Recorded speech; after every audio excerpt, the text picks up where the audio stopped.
So, week 6. Week 6. Man.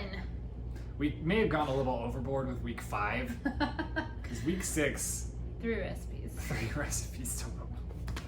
Oops. It was also a very tiring week We were for busy. work and whatever was going on. So, You can probably tell in our clips that we both were just very like. tired. But it's okay. They were 3 good recipes, and 3 is a lot. So. And they were all 3 good recipes for busy weekdays, so it worked out well. Busy. We started with broiled fish with rosemary, Which is exactly what it sounds like. Ooh, buddy. What we got for dinner? We got rosemary. Well, fresh. What is it? It's Broiled fish with rosemary. Fish with rosemary, but we don't have rosemary. But it says in the recipe you can use parsley. So we're using parsley. It was any fish. We did salmon. Yep. See how it is. We're gonna have it with this delightful hot salad. You just kind of throw all the stuff on it, all the seasonings, the lemon, olive oil, lemon, and you literally just broil it for 5 minutes. And pull it out. We made the salad as a side to go with it, so we'll see how it is. Yeah, I'm excited. It's good. It's really simple. Yeah, very basic. I like it. I'm gonna put just a little bit of like lemon juice and olive oil on my greens. Yeah, I might do that too. Especially since cook the fish with that on there, but this took 15 minutes. 15 minutes, and this is a bougie including looking. prep. Yeah, Heck yeah. it's a very bougie looking meal too. Ridiculously easy. So, there was that. And then there was cheesy ham chilaquiles. If we're pronouncing that wrong, friends who speak Spanish don't make fun of us. We got Breakfast for dinner. kind of chilaquiles. Cheesy ham chilaquiles. Chilaquiles. It's really simple though. It's mostly salsa and some chicken broth to make kind of a stew with some tortilla strips. You make your own little like chips with corn tortillas. And you just throw them in there. They get softened. You put the eggs on top. We used it's like an entire jar. We have the recipe too. It was an entire jar of salsa. This salsa is amazing, by the way. Potatoes. It's from Tyler, Texas, or Frisco, Texas. So good. So good. They sell it at a lot of different stores, including like just your local grocery store. Yeah. So we'll put Cheese and jalapenos. cheese and jalapeno. I'm a wimp, so I deseeded them. Did you? That's fine. Show off the. I did.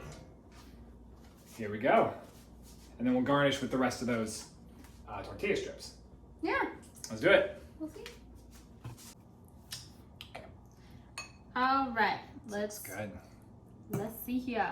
I'm gonna try this without the egg and anything else first, just to see what it's like. After I remove my dog's hair. Yeah. Gosh darn it.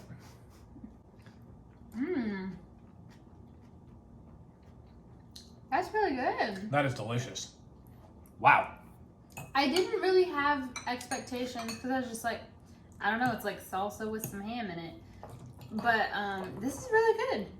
I am a fan. Very pleased with this. I had zero expectations for this coming in just because I had no idea what it was going to be like.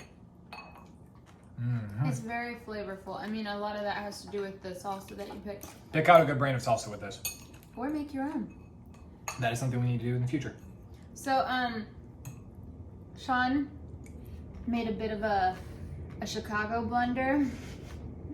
But also, I feel like I was proud of our myself Texas friends would be kind of proud. because I've never been that good at Spanish. My dumb butt took German in high school when I grew up in Texas. But I'm trying to, I at least want to pronounce words right. And so there's a very popular Chicago chain that if you're from Chicago or anywhere in the Midwest area, you probably know it, called Portillo's. Almost did it there too. And my butt, just having been in El Paso for the past 4 years, saw Portillo's and thought Portillos because the LL. There's a double L. So I'm like, oh yeah, naturally that's how you pronounce it. This is Italian Americans, not Mexican Americans.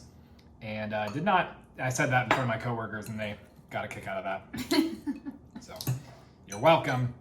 Yep. I always want to call it portillos, but I know it's Italian beef, and so I'm like, nah, I don't think it's portillos. This is really good, and I want to make this again. Yeah.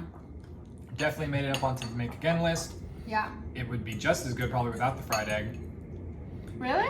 I mean, yes. I think the fried egg is really nice to balance the like super flavor. Yes.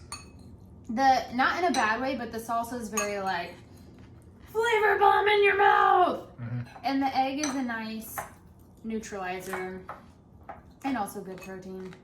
I don't know how this is traditionally made because I feel like maybe the ham in this is a little bit of a Better Homes and Garden tweak on it, but maybe not. Maybe not. Let me know. Lily, if you're watching this, I know you will set us straight.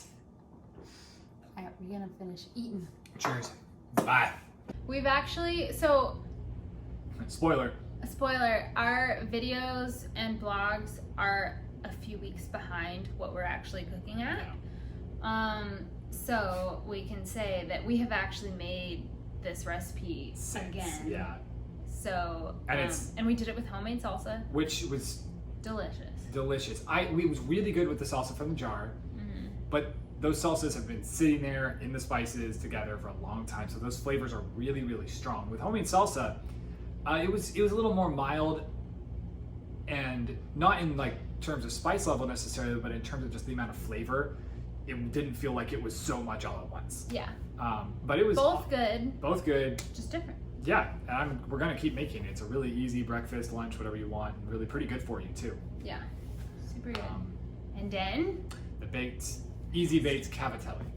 so So we've got baked. What's it called? easy baked cavatelli, which Cavatelli. is, I think it's the same. This is gemelli pasta, which it said you could also use, so I think it's the same thing.